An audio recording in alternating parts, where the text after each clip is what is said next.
If you want to be successful in life, whatever that definition of success is, whether that's starting a business, following Jesus, being excellent in school, doesn't matter.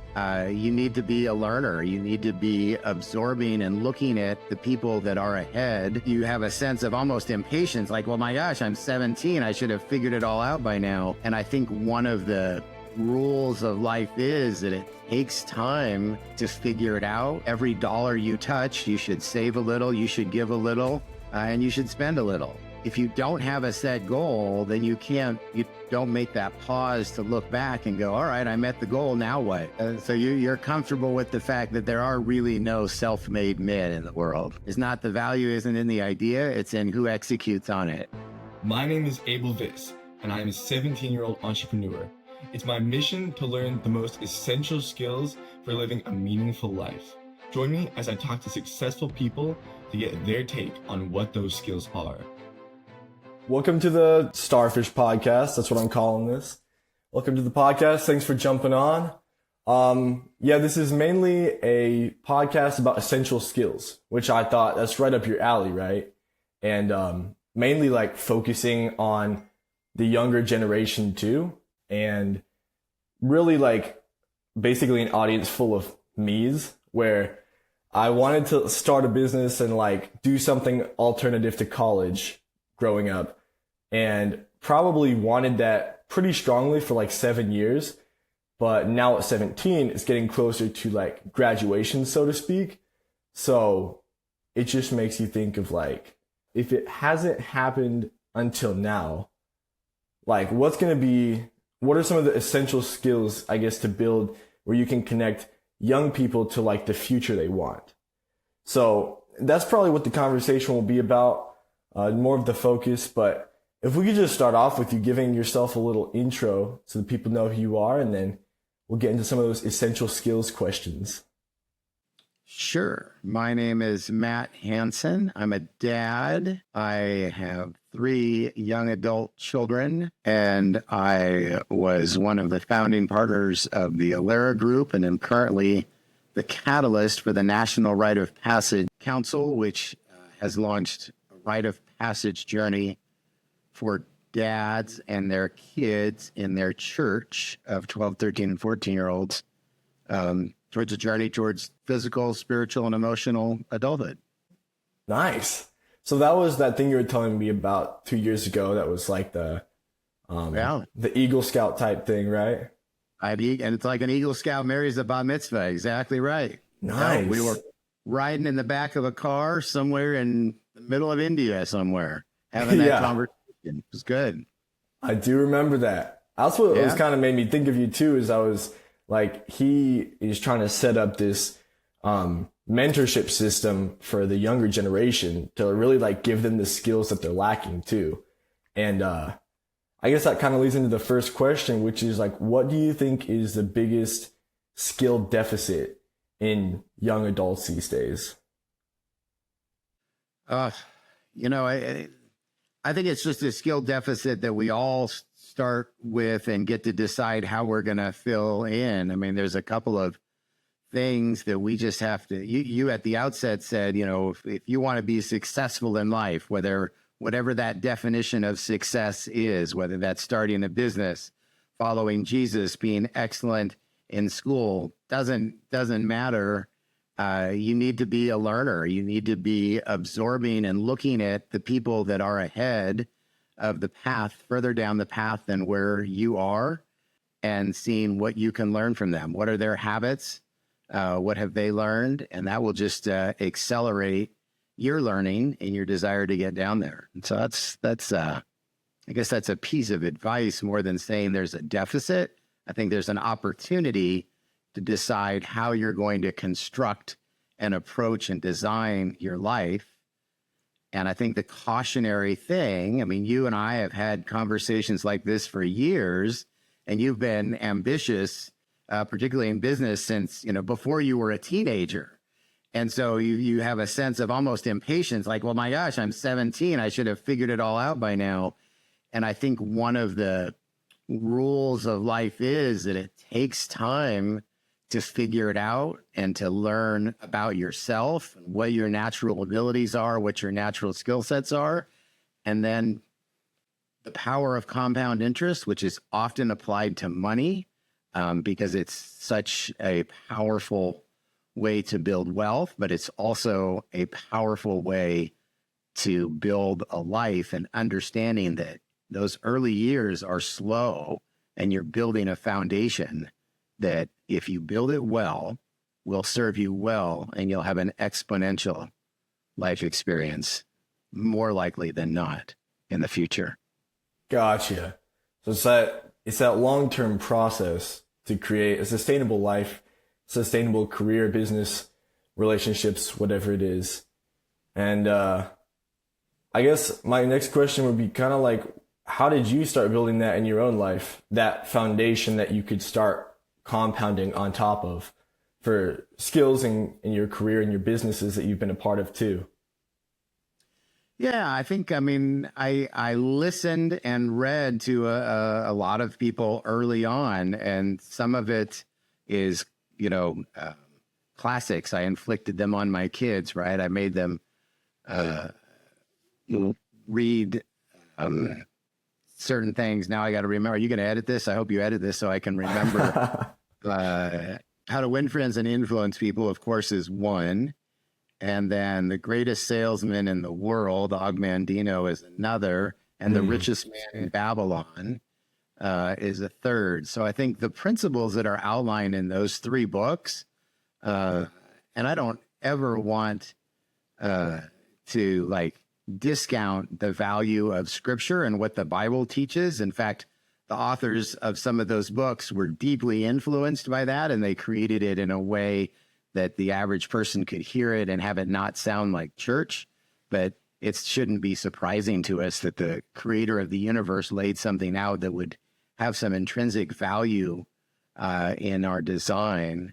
So I think those things, those books, and the common sense that is not that common inside of them were what drove me. I mean, simple things like every dollar you touch, you should save a little, you should give a little, and you should spend a little. And you can decide what those percentages are. But if every dollar you touch has a little bit of savings, a little bit of giving, and a little bit of spending, chances are good you're going to build yourself a good, rich life. And rich doesn't mean Warren Buffett rich.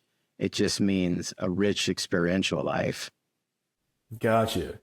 So those three elements you said, they were giving, saving, and was it investing? Is that what you said? Yeah. Spending? Well, the saving could be where you invest too, but you got to spend some money, right? Depending on where you are in life. And yeah, you're going to have to spend some money to live. But I think the mistake we often make is we think, oh, money is so tight, you can never save or give.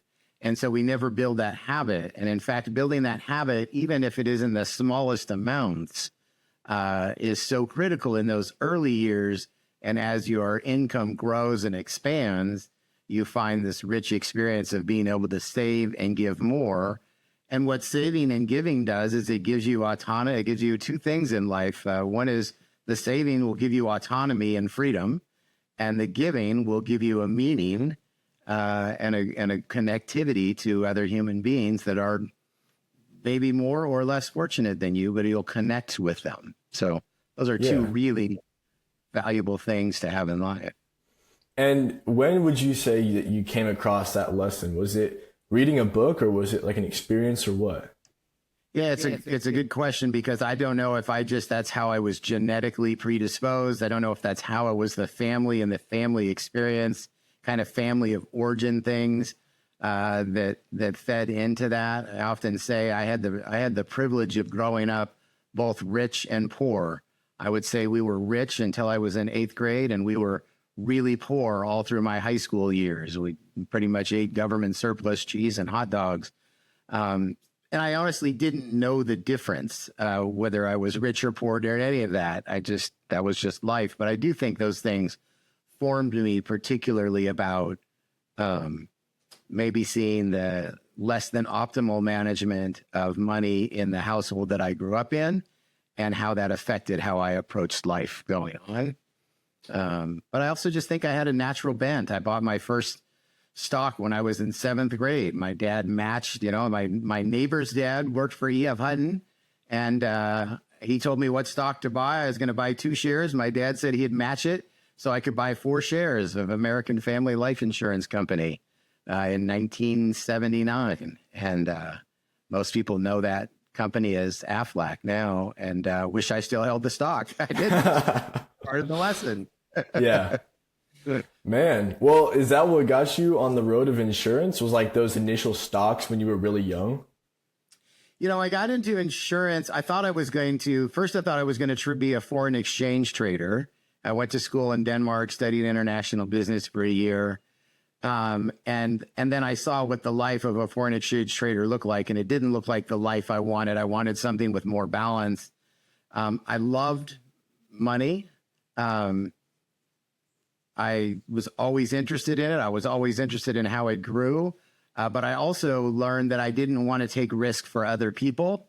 So instead of going down like the financial advisor, stockbroker route, I chose insurance because it had an element of security and guarantee, and I wouldn't have to ever worry about losing any of my customers' money, but I was still in the financial services world in some capacity. Gotcha. So that's kind of an interesting road you went down there that would you say that was the main bulk of your career? And then after that was kind of when you started, what'd you call it again? Your mentorship program? The ION path, AION path. ION path, okay. ION is a Greek word that means a moment in time that impacts all time. And I was way more successful and fortunate in the success of the insurance practice than became a business that I started, and then the firm that I was part of launching with 23 peers around the country in 2017.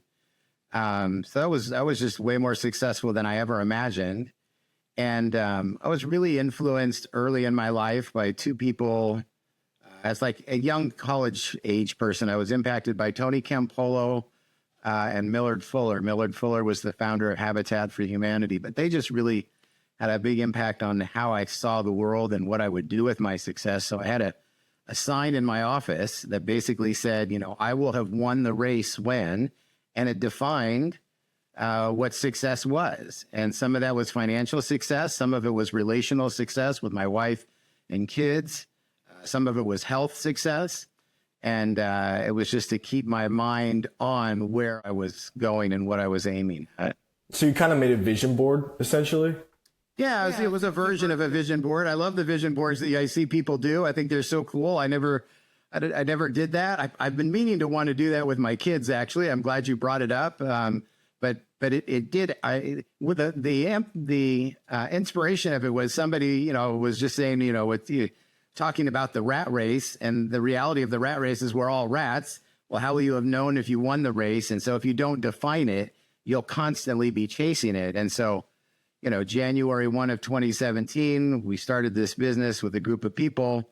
Somewhere around 2021, I'm looking at that wall and I'm looking at what has happened with the business. And I'm like, I've reached my goal. I've reached my financial goal.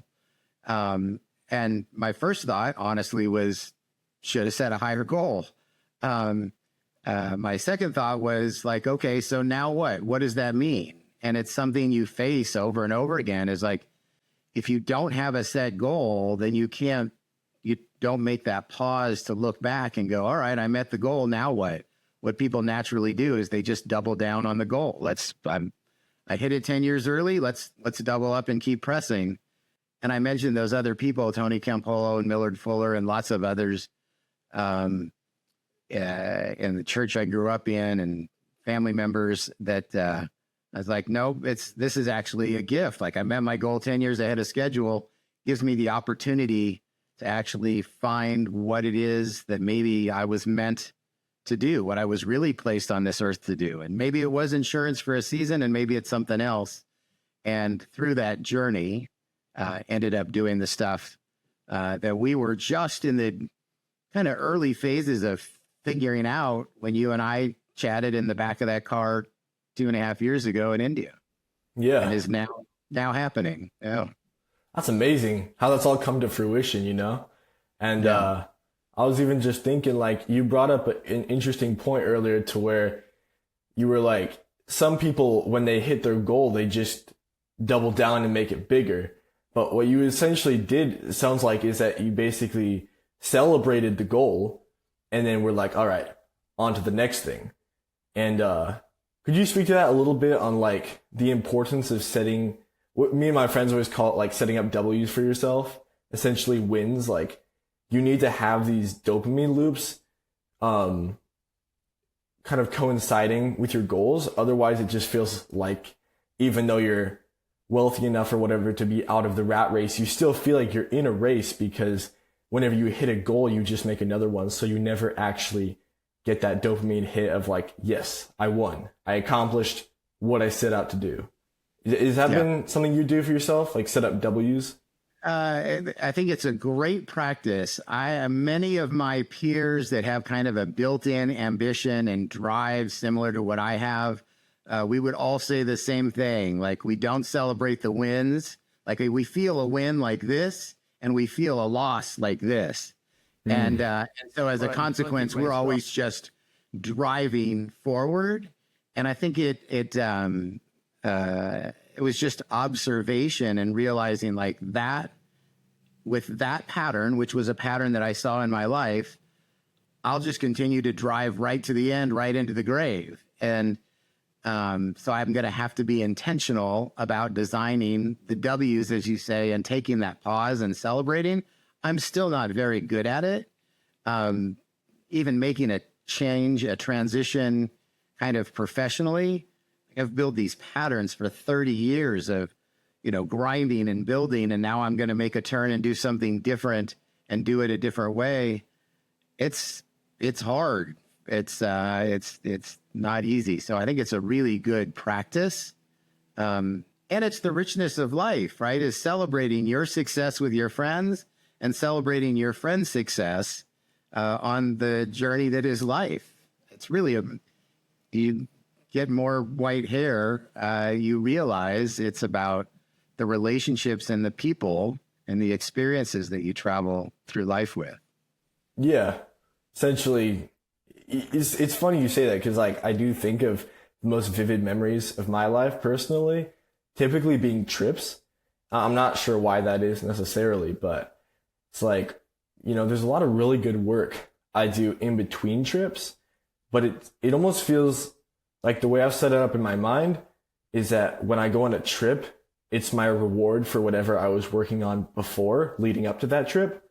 So like, I'll set all these pre-trip goals to just like, all right, I want to be at this level of fitness. I want to have this much money. I want to have started this or emailed that guy.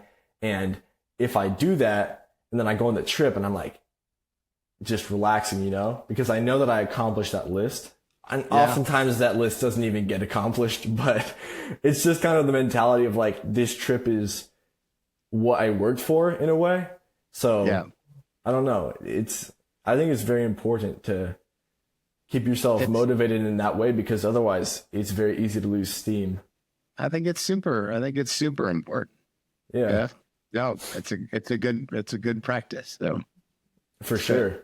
Yeah. I like how you did that. I mean, you say you didn't really do it, but like whenever you hit that mark, sounds like you hit it 10 years early. Is that what you said? Financial? Yes, exactly. Yeah. And I think that's the other, you always hear, when you have a goal or a commitment, it's not really a goal or a commitment unless you have the buy when next to it. And so you need to set those dates so you can be honest with yourself. I mean, I don't know about the average person, but I can lie to myself recurrently. And one of the things about being in sales is you kind of have to be honest with yourself daily, and you're getting typically fired regularly. It's just part of life. And so you build a certain resilience inside of that. But I think it's one of the keys is just being honest with ourselves and having people around us. So in sales, your customer is going to keep you honest. But if you're not in sales or you're in some other element of life, it's one of the great gifts a quality spouse can bring to you is that honest feedback. I just got lucky there. I got somebody that can convey very honestly feedback to me, and that they love me at the same time. And I'm kind of a fragile human being, so I need both sides of that. For sure. That feedback loop of like the good and the bad really helps you grow. Yep. Yeah. Man. Oh, and you're saying in sales. So that's what you mainly did in insurance, right? Right. So insurance started out me as an individual practitioner selling insurance. I sold employee benefits, so medical, dental insurance to small companies, then medium-sized companies, and then big companies. But that was me as an individual performer, and then building a firm that eventually had a sales team and a staff and learning to lead that. So for me, I wanted that experience to kind of like, I didn't know what my skill level was, what my God-given skills were. And so I'm like, I'm just going to go on this adventure and see how far I can take them, what God has given me. And they'll stop at some points. I was just at a buddy that started his company at the same time in the same business as I was just at his 25th wedding anniversary. And if you were there, you would know that he was clearly many times more successful than I. And that's awesome. He was given a different set of skills and talents and a different way of thinking. And that's what I wanted to find out. Like, what was my capacity? I don't feel less than being around him. He's been a gift of a friend. What was I given, and how do I steward it, which is what I'm responsible for. Yeah. So like, you got to know yourself enough to be able to start the right type of whatever you're creating, business or art form. Like you got to know how you're going to thrive, and to know that you have to know your natural leanings in skill sets. Is that what you're kind of saying? Yeah, I think you said it. That's part of what I'm saying, but I think you also touched on something that's really important. Is probably a lot more about yourself today than when we were together a few years ago, in terms of like, what are the things that give you energy? What are the things that you're naturally good at in building? And what are the things you just don't like to do? Right. And when you're building your organization or your life, having people around you that are complementary to that to help you go further. Man. Did you get into sales because you knew you had a bent toward that? Or did you not have a bent toward that? I don't think I did. Sales was not appealing to me. What was appealing to me is my dad was at all of my baseball games. I played water polo. He was always at my sporting events. We were always playing catch. And so he was available as a dad, and I wanted to be available as a dad. And sales was, people said, well, you can make your own hours. Also the idea that you get, you eat what you kill. Like, you have unlimited. If you're going to work really hard, you can make as much money as you want. So those two things are what appealed to me and pulled me into sales. Honestly, the first ad, I remember this first ad, a buddy of mine and I, we were just out of college, and we see this ad and it says, work part-time, make lots of money, sell insurance. And we're like, that's us. And that was where kind of started the thing. It was a bit of a boondoggle out of the gate, but it helped me take that step in and realize that I had a chance at it. When I got married, I basically told my wife, I've got 12 months to hit an income goal that can support us. And if I can't do that, I'm going to go be a school teacher. A lot of family history, and a lot of respect for school teachers, all different levels. I enjoyed that. Like, well, that's my fallback. And I just leaned into it and never looked back. And in hindsight, thank goodness I didn't become a school teacher. I would have driven administration nuts. Yeah, because you like to do your own thing. Right. No, I'm probably why I ended up in business for myself is because I was not a great employee. Yeah. And that was, again, part of my own maturity, right? So I knew a whole lot more before I turned 35. And then I realized I didn't know as much as I thought I knew. And it wasn't until I was probably 50 that I realized like, okay, I think I'm ready to be an employee. So when we launched this new company in 2017, it's like, all right, I'm going to be part of a large organization. I need to be an employee. And I think I finally have grown up and matured enough to be able to do that. I'm going to try. Interesting. Huh. Yeah. That's very interesting. Yeah. So to go back a little bit to the more beginning of your insurance journey, I guess, when you were transitioning from sales to starting your own firm, what did that look like? What was your motivation for doing that? And kind of like detailed, like how did you actually accomplish this? Well, so there are, in the financial services industry, of which insurance would be part of, there are a lot of sole proprietors, individual shops, hang their own shingle, an individual financial planner, all those types of things. I think it was just a challenge. It's like, okay, I've succeeded at this level. I'm a successful individual performer. I've always been interested in business and back to that kind of point of wanting to know, like, what am I capable of? And deciding that I wanted to lean into that and learn that. So I put myself around people that were successful in business, successful in the insurance business. I asked them how they did it. I asked them what recommendations they had. I made investment in other people to do work for me that I could do myself, but maybe it was the $30 an hour work and I should be doing $100 an hour work. And so that's a hard thing to do at a certain point, and you just kind of work that muscle. And it was difficult. You hire your first employee, your second employee. It's always easy to look at your boss and say they're not a very good manager, or the people around you, they're not very talented, or they don't really read your mind very well. It's a whole nother thing when you're responsible for hiring them and managing them, and you have to learn how to do that well. It's another place to see where your strengths and weaknesses are. Emphasis on weaknesses for me, for sure. Yeah. So when you oh, no problem. So when you hired your first employee, was there a lot of like fear around that? Yeah, there's fear, economic fear, right? Because you're taking your earnings and you're basically saying, I'm going to take a chunk of the money that's currently going home and I'm going to pay somebody else to do work for me. The idea being we're going to, better together. We grow more. I can do more of the $100 an hour stuff. Happy to pay somebody to do $30 an hour stuff. And then you just kind of grow out from there. But it's a very difficult first step because you're taking a pay cut to make it happen.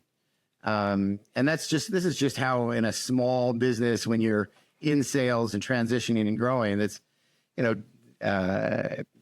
different on how different businesses start and scale. But you have to at some point make that investment and take that risk. And, I invested in other salespeople and I would advance them money to go out and sell. And I would pay them a salary for 3, 6, 9 months and not get any sales and go, well, that was silly. That was a complete waste of money.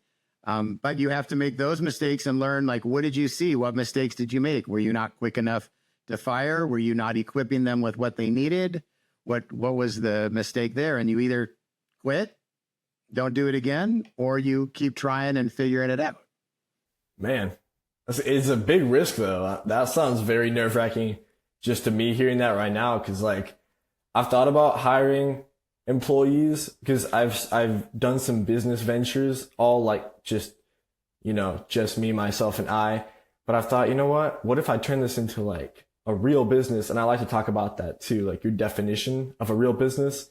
But what if I turn this into a real business and made it more autonomous by hiring employees and stuff like that? But then I always come back to that thing you were talking about with the pay cut. It's like, you're going to take a really big pay cut. And I mean, for a real employee, also be paying taxes and benefits and crazy stuff like that like initially when I was a lot younger, I was like, oh, it's fine. I'll pay him minimum wage or less. And that's all. Sure. But I didn't realize there's so many costs involved, and not only monetarily, but like you do have to manage them. So unless you get to the place where you're hiring very competent managers to do your job for you, which is even more expensive, then you're pretty much I don't know. Would you say you're working more with employees rather than less, but you can just take on more, but you're actually still working more too? Yeah, gosh, there's so much in what you just said to kind of unpack. So I think one of the first places I would go is you have to determine what is the value of your time. And I'm using the example of $100 an hour, the value, which is a $200,000 a year income. If that's the value of your time and there are things you're doing, like you're licking stamps, handwriting envelopes that somebody could do for less than that, then that's a good place to start delegating and have you do the things that are worth $100 an hour, or whatever the numbers are in your mind. It is learning how to hire employees is cumbersome. And I would say there is a point where, like, I'm an optimist. I'm like, if I can do it, you can certainly do it. And if I'm motivated by money, you must be motivated by money.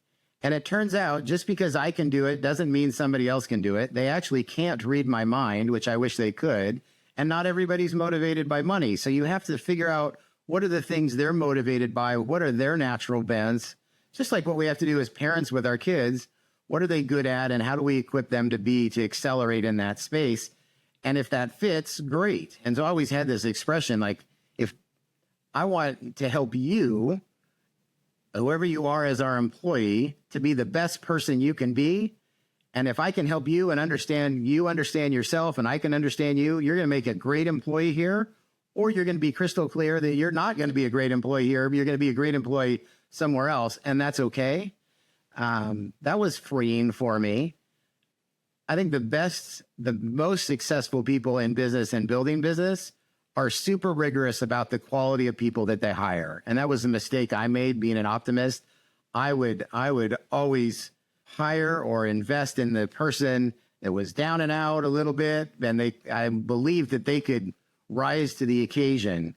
And other people would say, nope, we just find the absolute best people. We hire them. And if they don't fit, we fire them quickly. That is a much more successful model in business. It wasn't how I was cut. I had to learn that. And I'll never forget my buddy, the one I was just talking about that I was with this past weekend, him saying to me of talking about an employee that just was taking a ton of time, ton of money, salesperson, not being productive. And he's like, at some point, it'll be more important for you to feed your own family than to feed hers. And at that point, you'll be willing to make the decision you need to make today. I'm like, oh, that's right. Okay. That's clear. That was helpful. Yeah, that takes a lot of guts, though, to shuffle through employees so quickly. It does. They're good people. They're nice people. Sometimes they're doing their best. Sometimes they're not, but most of the time they are. But also you realize that if it's not a good fit, it's not a good fit for you. It's not a good fit for them either. And we're all trying to find those places where we fit really well. Yeah. And I just want to help people find that place. So have you ever hired or what's your policy of hiring friends and family? Do you steer clear of that? I do. Yeah. That's pretty precarious. Much harder to fire friends and family. It gets complicated. Better to hire somebody and become friends over time. Had some of that, and that's great. Had that with clients, had that with employees. I haven't seen that necessarily work out well. I know I can think of exceptions for other people, but for me, that just added too much stress into life. It's the same reason, even when I was selling insurance, there were certain friends that I didn't want to sell insurance to because I wanted to protect that element of our relationship. I wanted us just to be friends. True. Yeah. That's a good point. Even with customers, you got to be really careful who you take on because it's not just like I sell it to you. It does become a relationship, especially with certain industries. Yeah, absolutely. Yeah. That is very good. So what are you working on now, Abel? What are you thinking about now? Well, a lot of things. This podcast is probably the biggest one for my last little bit being 17 and then basically kind of just like my senior year, if you will. The podcast is probably going to be the biggest thing.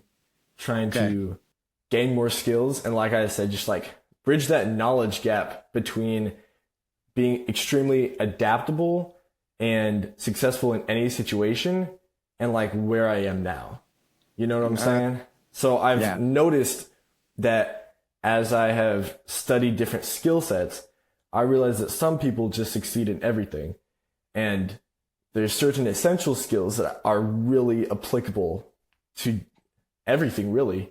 And one of those, I guess, would be like different social skills are probably top of the pyramid from what I've observed.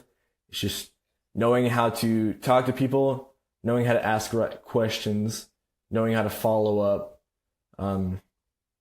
knowing how to ask for things. I mean, that can be hard for a lot of people. It was kind of hard for me, but that's like a really big one, because growing up, I would listen to How I Built This, and I would get very inspired of like, you know, the really big businesses in the world and their origin stories. But then when I thought about what that would look like in my own life, I always thought about it as though I was alone. Like, if I can just be the self-made human, wouldn't that be so cool? Wouldn't that be such a cool accomplishment? But then as I like got more into it and started actually starting some businesses, I just realized nobody's really a self-made man or woman. It's like, if you are a self-made man or woman, that pretty much means you know how to have relationships with a lot of people who made you. So that was kind of the big, like a big humbling point for me, I guess, is like, it's not by yourself. You got to ask for things. You got to network with people. And I noticed that because some of the businesses I was doing, like I was building chick brooders for a while, which they're like small chicken coops for the little chickens. There's a lot of people out in our area of Texas that are raising their own chickens because of egg prices are going crazy. So they all need chick brooders. And that really blew up during the spring and winter. So I was building a lot of those, but sometimes I'd have this nagging feeling of like, man, if only it had been my idea, because it was mom's idea. She was like, oh, you should build this thing for us. So I did. And then she looked at it and she loved it so much that she said, you should build these for other people. So I started selling them on Facebook Marketplace, and it was doing really well. And it was very satisfying, except for that whole thing of like, I didn't come up with it. And then the other thing was also not technically her idea, but she saw it, was that I was thinking of like next steps, right? So start where you're at. I thought I have music skills because obviously I like, you know, release and compose my own music. And so I was like, okay, I'll compose music for podcasts and like I'll do film scoring on the small level.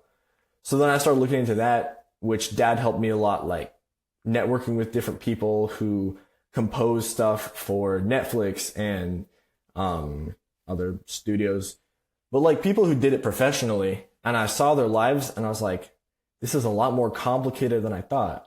So then the next step after that was Mom saw on Facebook, there's this guy who wanted someone to edit his podcast. She was like, would you want to do that? So I said, yeah. But then that kind of evolved into me editing a few podcasts for different people and kind of turning that into my business. And it was the same nagging thing in the back of my mind, like, man, it would have been cool if I thought of that. And if I was the one to, you know, make the call, do the sales to the initial client, that could be like a nice origin story. So that was at the back of my mind.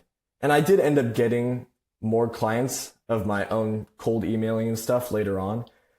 But I always did think, well, it was Mom's origin for both of those businesses. Does that mean I'm not a self-made man? And there's been a few other things too, but a lot of them have honestly been the wisdom of Mom and Dad and just other people in my life. And I was like, you know what? That makes sense. But I had to humble myself to be like, okay, you're not going to be self-made. You got to take, when other people see things in you, you got to like take that and roll with it if you think it's a good idea. And even as you're building something, you always have to be taking people's advice if it's good advice. And you got to take people's help. And there might be one guy you meet who connects you to everybody you ever need for that business. Or at least not everybody, but most people. And it's not about who gets the credit for your clients or whatever. It's just about what are you creating. So anyway, that's kind of where I'm at. And just trying different things. Sounds like a big, so you're comfortable with the fact that there are really no self-made men in the world. I mean, I would say like I'm getting comfortable with it. It still takes some getting used to, but yeah, I think it's, I mean, at very least, if you were a self-made man, you'd still be dependent on something, some spiritual hierarchy. For me, it would be God. So at the end of the day, there's no way to be self-made. Yeah, no, I don't think there is any such thing as a self-made man. And I would also say that ideas are not particularly expensive. What makes an idea valuable, like what your mom shared, is not the value isn't in the idea, it's in who executes on it. And you executed on it.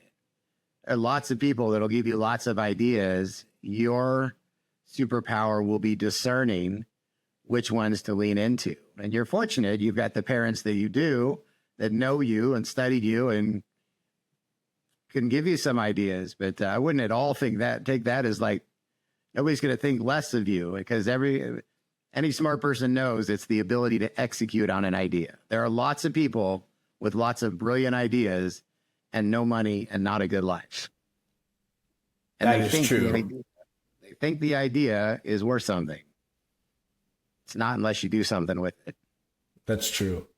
Yeah. I guess it's probably, for most of the big dogs, it's like you have a programmer in a basement who's connected to a brilliant marketer who ends up being the face of the company. I mean, not always, but I feel like that might be a common story. Yeah, I mean, there's an expression that risk and loss, I want to make sure I say it right, are cousins. And, you're at a stage in life, you can take a lot of risk, like you can fail. And I think it's probably what is one of the challenges of your nature and the pressure you put on yourself. And I think I shared the story with you about Sarah Blakely, who founded Spanx and, was one of the first women billionaires in modern times. But she would say, sitting around the dinner table with her dad, every week, her dad would say, to her and her brothers, what did you guys fail at this week? And what it did is it normalized failure, so that when you look at the story of Spanx, or you look at the story of even a story like Ralph Lauren, or even the story of all those people on how we built this, none of them was it their first idea or even the original idea. It was an iteration of lots of failure. And it's much easier, I have found, especially at this stage of life, I'd much rather give the advice that you need to fail and fail often. But it's true, and it's not going to be catastrophic for you at this stage of life. So you can take more risk, and then chance will happen. And like you say, you might have the great idea and you meet the great marketer, or you meet the great whatever that causes the idea to explode. That's awesome. Yeah. So when it comes to starting something, it's the connection of people, and also it's the ability to fail well and to learn from that.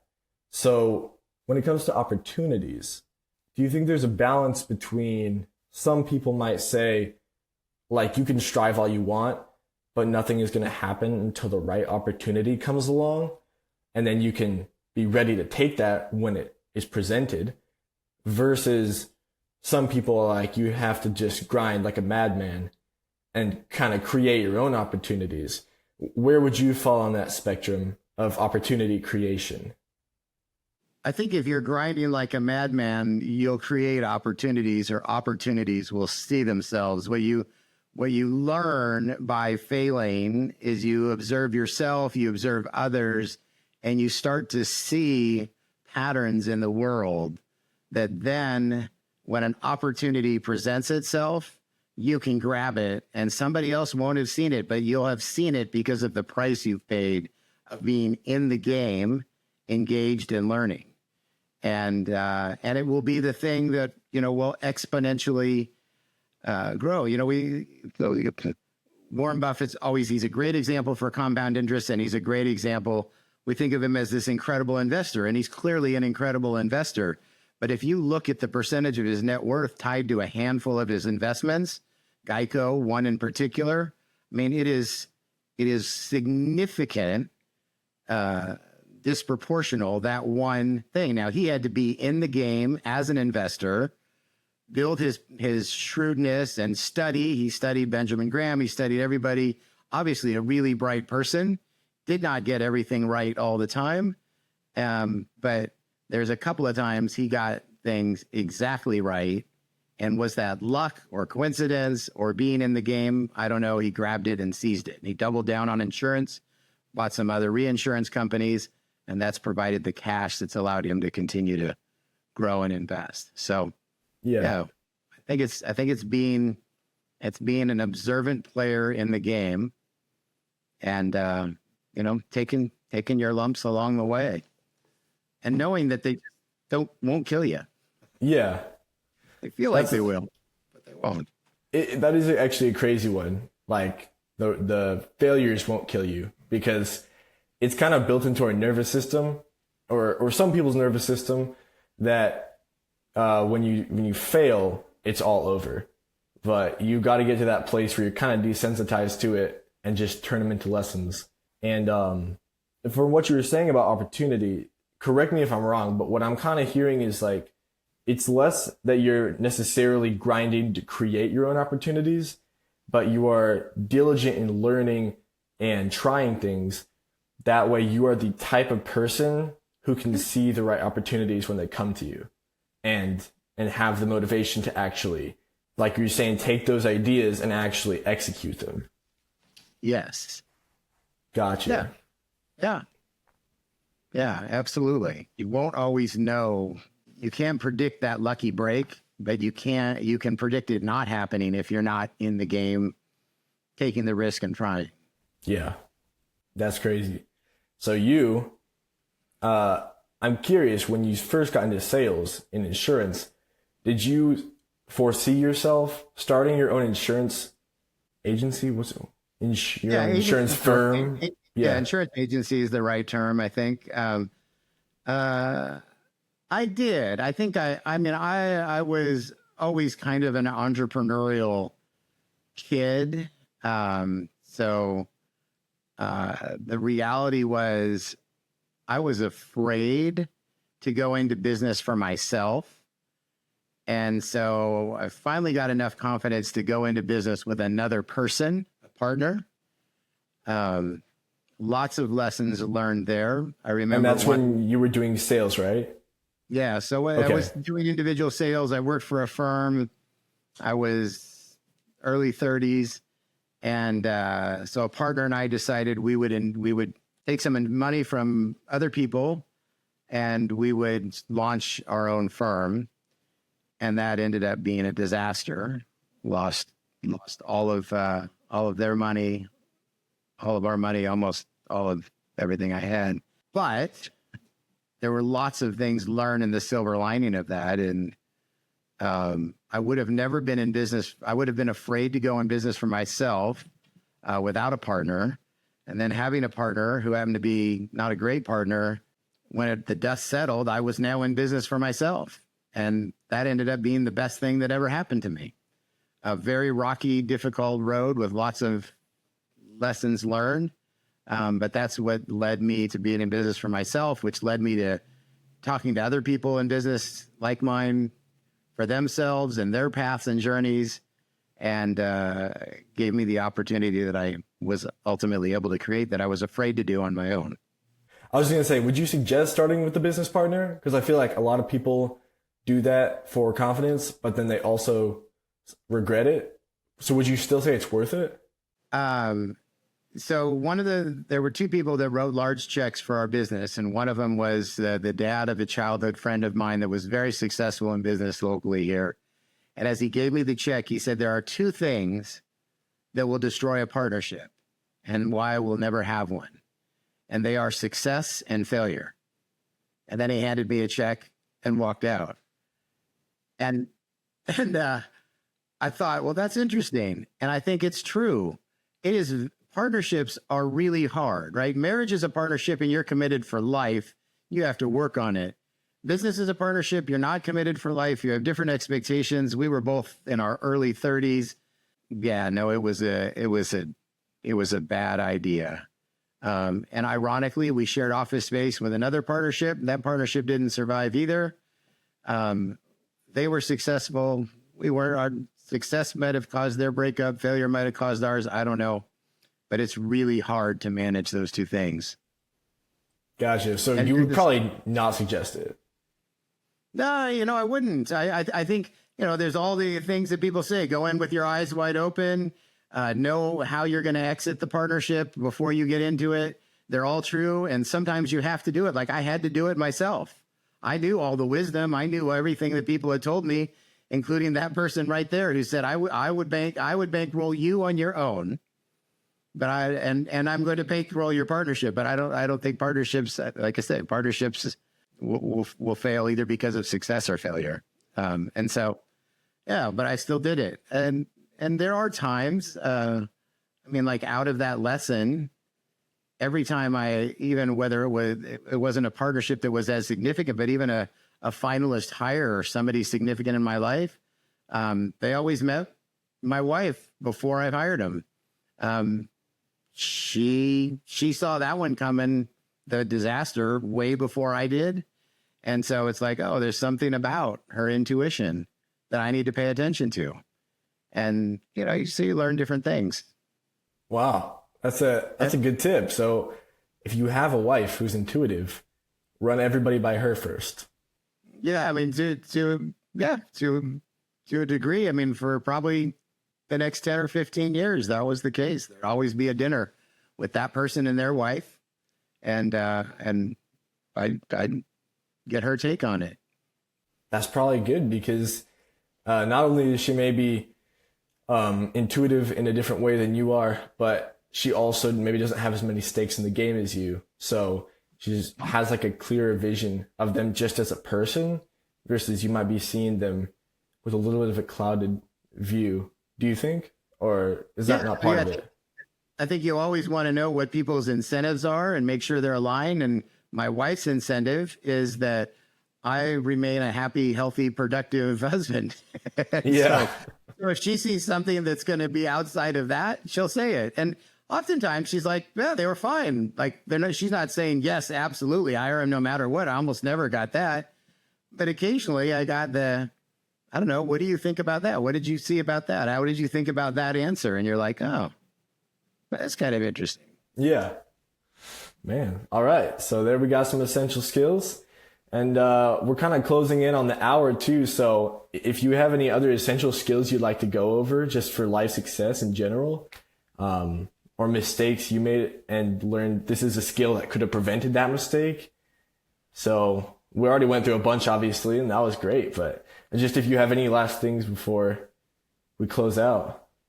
Yeah, I think the only thing I would say, well, one is thank you for the invitation and well done.